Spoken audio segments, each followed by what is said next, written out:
Bienvenue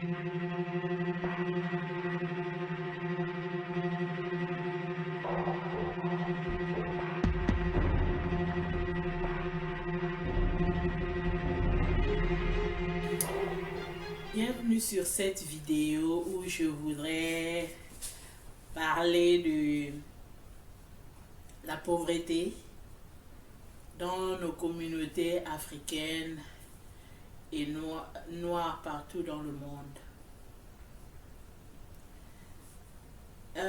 En général, nos pays noirs africains sont classés parmi les pays pauvres dans le monde.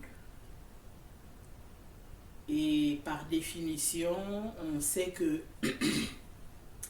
la pauvreté, c'est une situation, un état un état d'un individu ou d'un groupe d'individus dans laquelle l'individu est incapable de subvenir à ses besoins primaires ou fondamentaux, tels que le logement,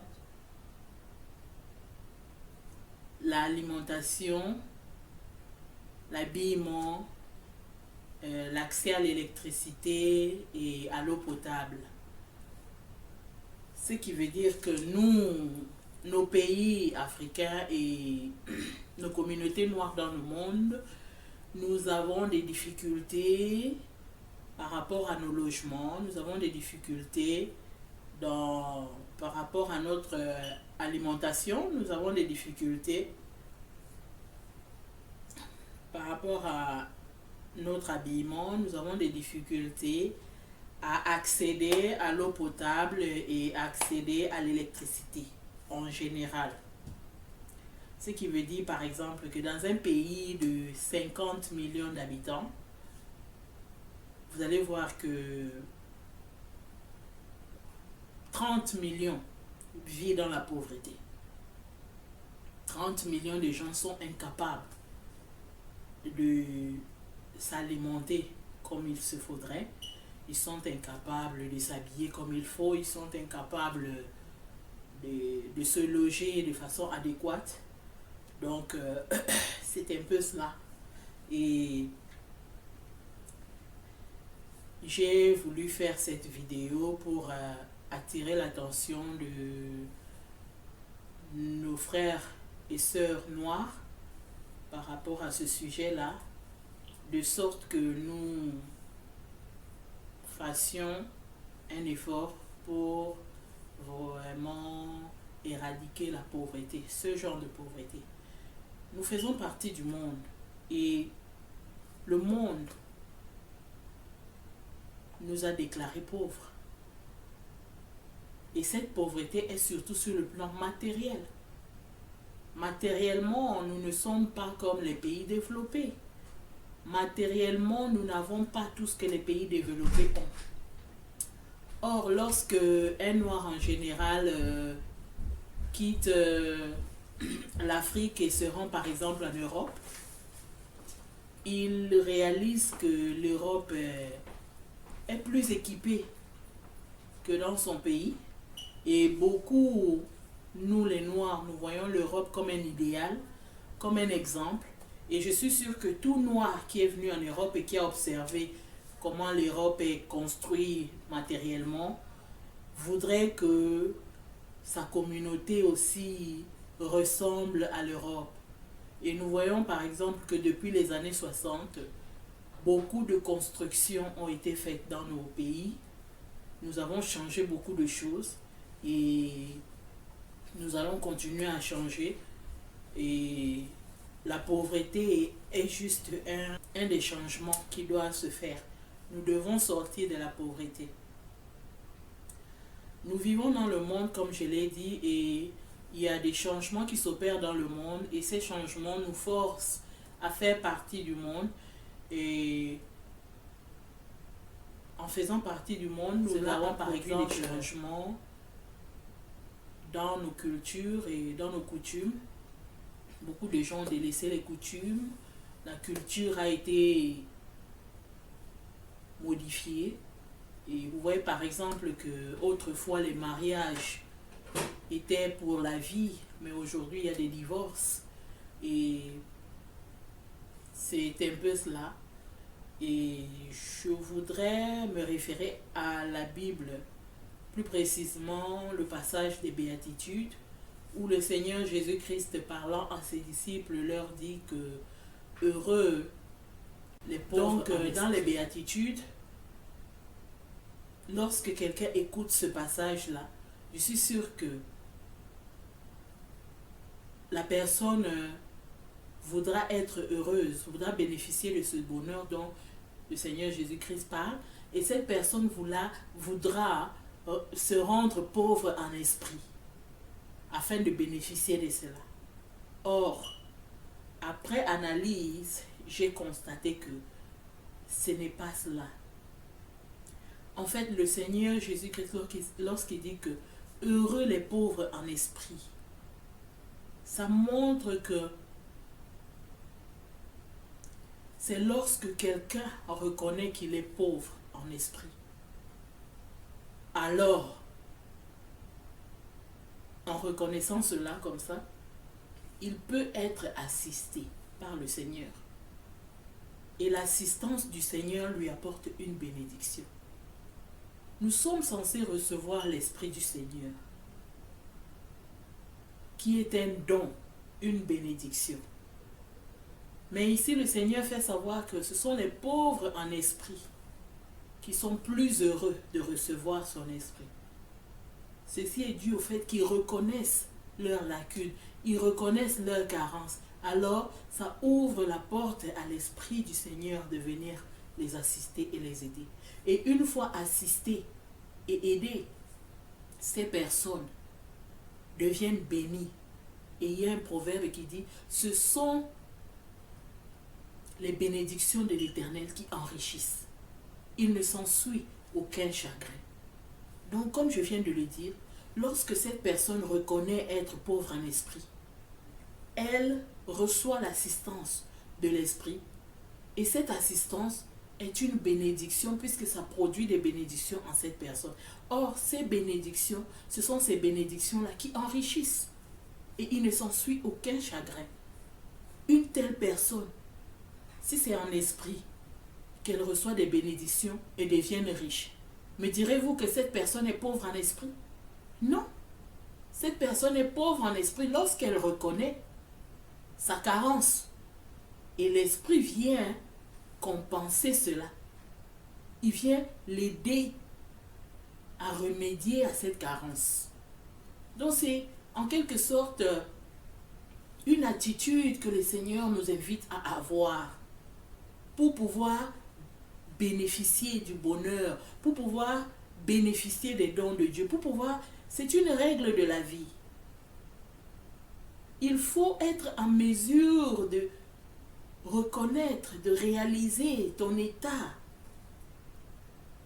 Lorsque quelqu'un est malade, il reconnaît qu'il est malade et il va chez le docteur afin de bénéficier des soins. Mais si vous ne reconnaissez pas que vous êtes malade, vous n'admettez pas que vous êtes malade, même si vous êtes malade, vous allez garder cela. Et le docteur ne se déplacera pas, surtout en Afrique, le docteur ne se déplacera pas de sa maison pour venir vous soigner. C'est à vous de montrer que vous avez besoin de leurs soins.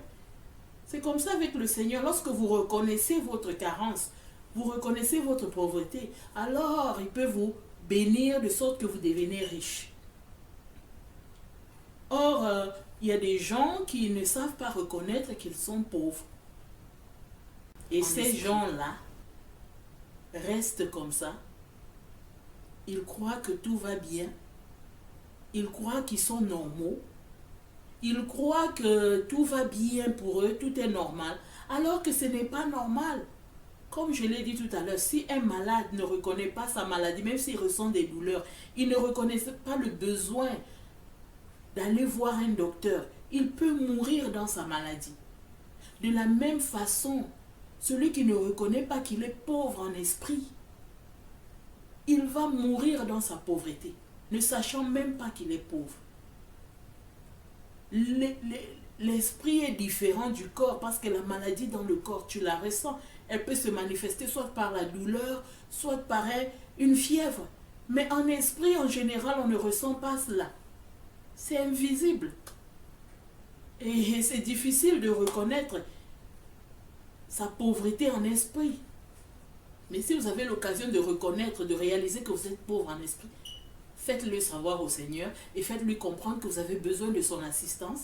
Et il va vous assister et vous serez heureux, vous serez béni, vous deviendrez riche. Donc, revenant à notre sujet de pauvreté, je disais que nous, les communautés noires, nous sommes classés dans ce monde parmi les plus pauvres. Parce que nous manquons, nous sommes pauvres, nous manquons certaines choses. Ceci m'a fait réfléchir. Ça m'a fait réfléchir dans le sens que j'ai essayé de voir, comme je l'ai dit, lorsqu'un Africain quitte, un Noir quitte sa communauté pour venir en Europe, surtout les communautés pauvres là, il voit la différence. Ce n'est pas qu'il envie l'Europe, mais il voit l'Europe comme un idéal. Il reconnaît qu'ils sont en avance matériellement par rapport à sa communauté. Et quelque part en lui, il souhaiterait que sa communauté ressemble à cette Europe parce qu'il voit le bien. Hein? C'est quelque chose de bien. La façon dont ils ont organisé leur système et les constructions aussi, nous tous, nous reconnaissons que c'est bien. Vous voyez? Donc, c'est peut-être pour cela que nous voyons les Européens comme un idéal. Nous les imitons, nous les suivons. En général, nous les Noirs. Donc, mon point est que si nous sommes pauvres matériellement et que les choses sont en train de changer, nous savons que la pauvreté n'est pas une bonne chose. Toute personne pauvre qui réalise qu'elle est pauvre cherche toujours à changer. Et le but, notre but, beaucoup de gens ont tendance, c'est un fait naturel, de vouloir être riche. Donc, lorsque nous réalisons que nous sommes pauvres, nous devons faire l'effort de sortir de cette pauvreté. On a dit tout à l'heure, j'ai dit tout à l'heure qu'il y a une différence entre nos communautés noires, surtout nos pays d'Afrique, avec les pays européens. Lorsque vous quittez l'Europe, vous allez en Afrique, vous pouvez dire facilement que cette personne paraît pauvre ou bien cette personne est pauvre et cette personne ne paraît pas pauvre ou bien cette personne n'est pas pauvre. Il y a des vous allez instantanément reconnaître que ces gens vivent dans la pauvreté. Ils sont pauvres matériellement. Ils n'ont pas le matériel nécessaire pour leur permettre de vivre une vie normale. Et j'ai dit que l'Europe est l'idéal. Donc la vie normale, c'est un peu la vie de l'Européen.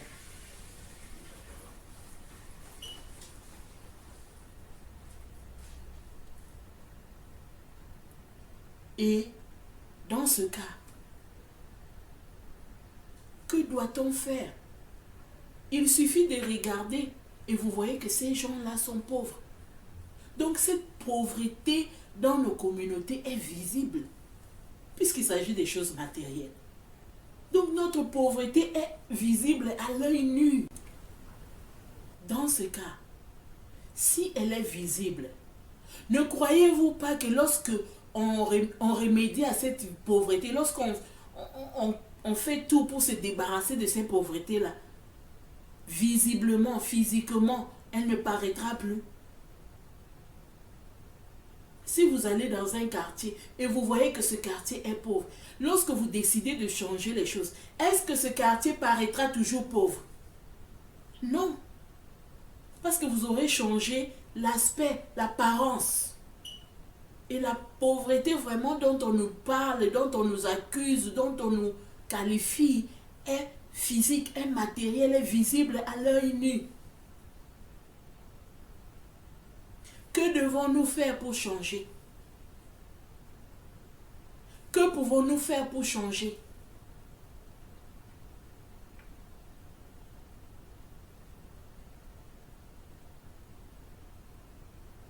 J'ai dit, lorsque quelqu'un quitte l'Europe, un Européen ou qui que ce soit, et se retrouve en Afrique, la personne peut facilement montrer que ces gens-là vivent dans la pauvreté. Il peut faire la différence. La personne peut faire la différence entre les gens pauvres et les gens non pauvres. Ça veut dire que maintenant je me tourne vers ces gens pauvres. C'est quelle apparence qui fait qu'on les voit pauvres? On a vu que la pauvreté, c'est par rapport au logement, c'est par rapport à l'habillement, c'est par rapport à l'alimentation. Le logement, ça veut dire que les gens là vivent dans des logements qui manquent certaines choses. Ces gens-là vivent dans des logements qui les qualifient, qui se voient qu'ils sont pauvres. Et si vous devez changer les sorties de pauvreté, que devez-vous faire? Vous allez changer l'apparence de leur maison. Est-ce que vous allez détruire les maisons? Pour changer l'apparence d'une maison, est-ce qu'il faut détruire la maison? Pour changer l'apparence d'une maison, est-ce qu'il faut la détruire pour la reconstruire? Ce n'est que l'apparence. Que doit-on faire pour changer l'apparence de ces maisons pauvres-là?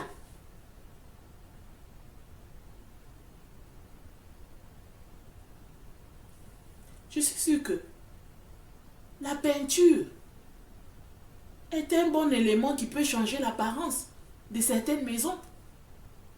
Certaines maisons sont pauvres juste parce que la peinture... Je dis que certaines maisons sont pauvres juste parce que la peinture ne paraît pas propre. À cause de leur peinture. À cause de la peinture de leur maison. Ils apparaissent comme des pauvres. Donc pour changer leur apparence, pour les enlever cette apparence de pauvreté, il suffit de changer leur peinture. Combien de maisons en Afrique là-bas ont besoin de peinture pour ne plus paraître pauvres? Combien coûte un pot de peinture en Afrique? Si vous avez un concert ou une fête, ces gens-là qui vivent dans ces maisons-là de pauvreté, ce sont ces mêmes personnes qui vont venir à cette fête ou dans ces concerts-là avec des apparences de riches. Ils vont vous sortir des habits, des bijoux, des perruques qui coûtent vraiment cher. Mais leur maison continue de paraître comme des maisons de gens pauvres. Ça, c'est de l'extérieur, lorsque vous regardez. Maintenant, à l'intérieur, qu'est-ce qu'il peut faire? Si déjà de l'extérieur, cette maison paraît pauvre, à l'intérieur, comment est-elle? Et qu'est-ce qu'il faut faire? Si déjà vous mettez une peinture, vous prenez des rideaux, vous mettez, les fauteuils et tout cela, vous mettez, est-ce que vous paraîtrez encore pauvre? Mais est-ce que nos gens qui vivent dans ces maisons-là sont même conscients qu'ils sont pauvres d'apparence?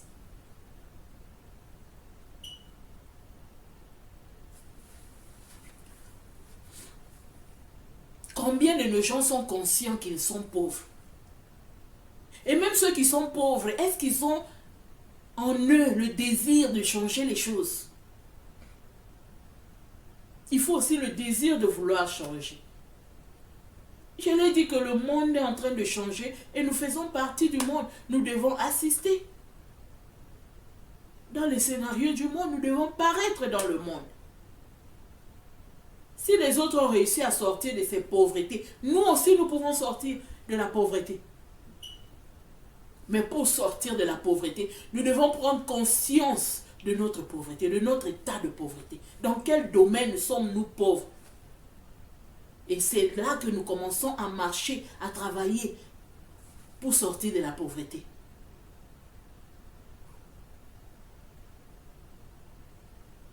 Est-ce qu'en Afrique, combien coûte un pot de peinture?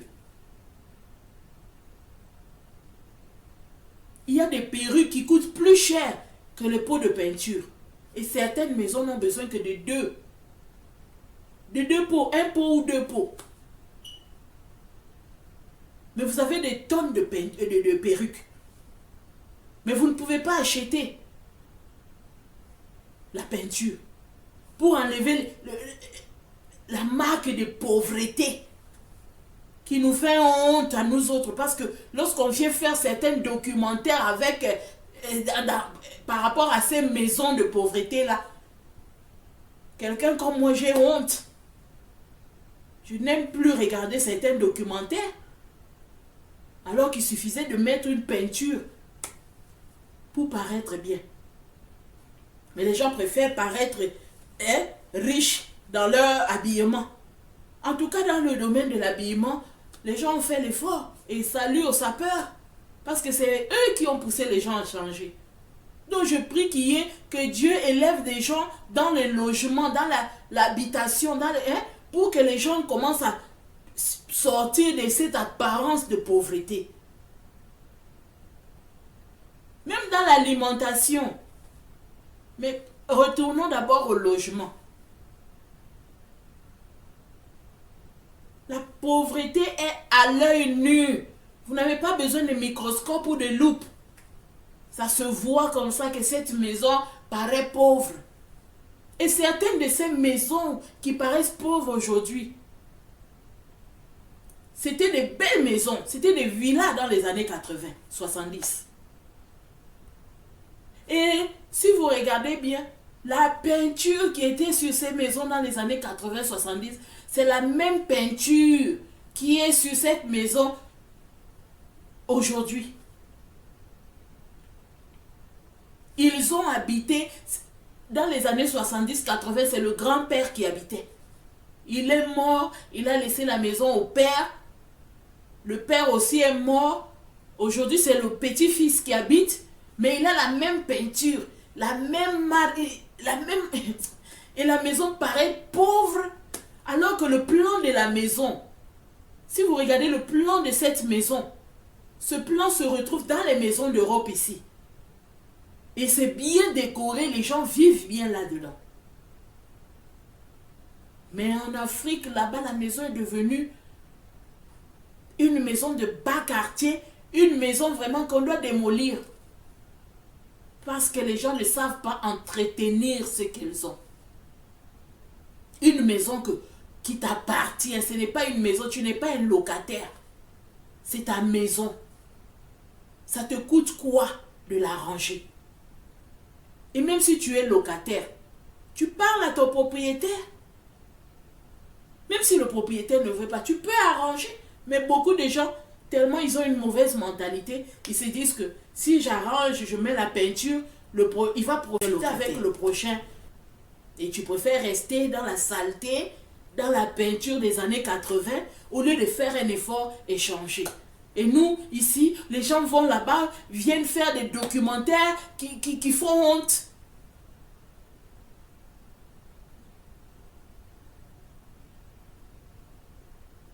Donc c'est ça, c'est un peu ça mon point, cette apparence-là.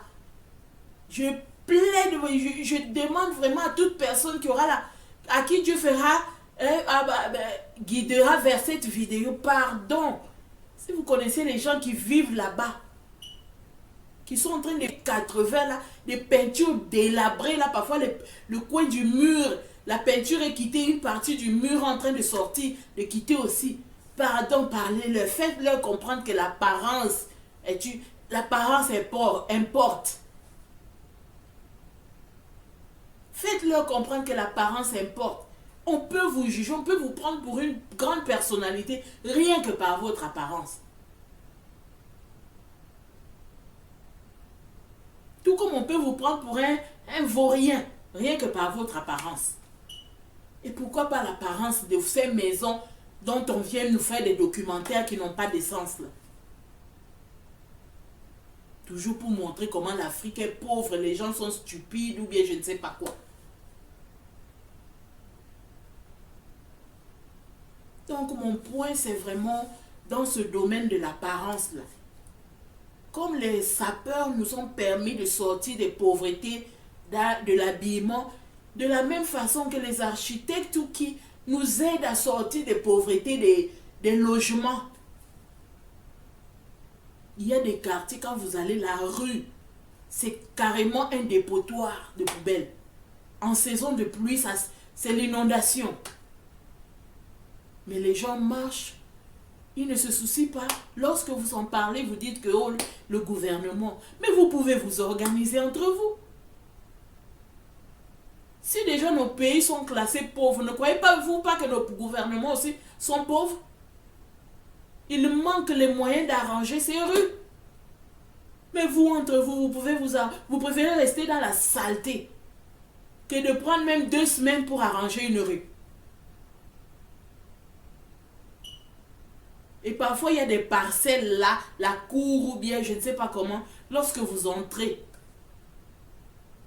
vous allez voir les toilettes collées avec la cuisine. Donc, lorsque quelqu'un va aux toilettes, le vent passe comme ça dans la cuisine, vous sentez... Oh! Et parfois, ça va dans la rue, vous sentez vraiment que non. Mais les gens vivent. C'était comme ça dans les années 70, 80, jusqu'à aujourd'hui. Ça ne dérange personne. C'est normal.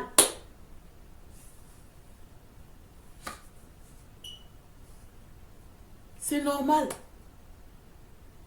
Or, lorsque c'est comme ça, ça veut dire que les gens sont inconscients. Ils sont inconscients, ils ne réalisent pas que ce n'est pas normal de vivre comme ça. Et on doit changer les choses. Mais une fois que vous prenez conscience, c'est là que vous cherchez à changer les choses. C'est pour ça que j'ai pris l'exemple des béatitudes au début. Heureux le pauvre en esprit, parce que c'est lorsque tu reconnais ta lacune, ta carence, c'est là que tu as des prédispositions de recevoir. Mais lorsque tu n'es même pas conscient, tu ne connais rien, tu ne vois pas que c'est honteux. Certains vont même prendre cette honte-là pour mettre sur des photos sur Internet.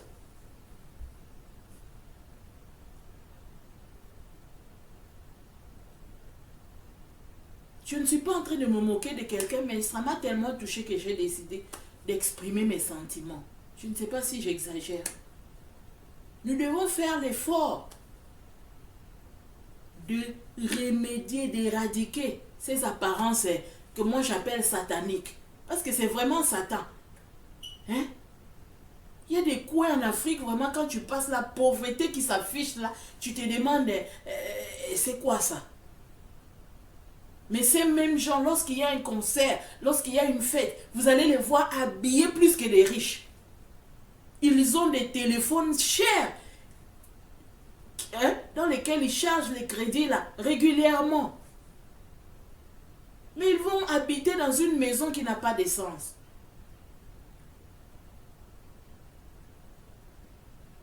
Donc c'est un peu ça mon point. Et dans le côté alimentaire aussi. Il est dit que nous sommes pauvres parce que nous n'arrivons pas à subvenir aux besoins alimentaires de façon normale. Donc les gens ne mangent pas de façon normale. Mais si vous regardez bien, en Afrique aussi, on a le même système. On construit le marché par rapport au nombre de la population. Vous allez voir que dans la population, le marché est rempli de nourriture chaque jour. Si vous regardez les marchés, il y a toutes sortes de nourriture, de la viande, du poisson, des légumes, des fruits, des graines, il y a tout. Des fécules, tout ça, il y a tout dans le marché. Mais cette population-là a un taux élevé de malnutrition, surtout les enfants. C'est dû à quoi? La nourriture est là, mais les gens n'arrivent pas à manger. Et ça ne dérange personne. C'est comme si les gens sont inconscients. Il y a des gens qui font des jours sans manger. Et il y a des gens qui n'arrivent pas à s'offrir certaines nourritures. Ils sont limités à ne manger qu'un certain genre de nourriture. Ce qui n'est pas normal. Le marché est rempli de nourriture. Il faut que les gens arrivent à s'approvisionner cette nourriture. Où va cette nourriture? Pourquoi les pauvres doivent souffrir comme ça?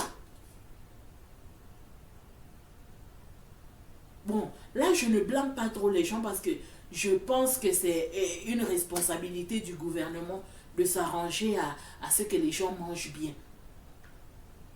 Parce que pour manger, il faut acheter. Pour acheter, il faut avoir de l'argent. Pour avoir de l'argent, il faut le gagner.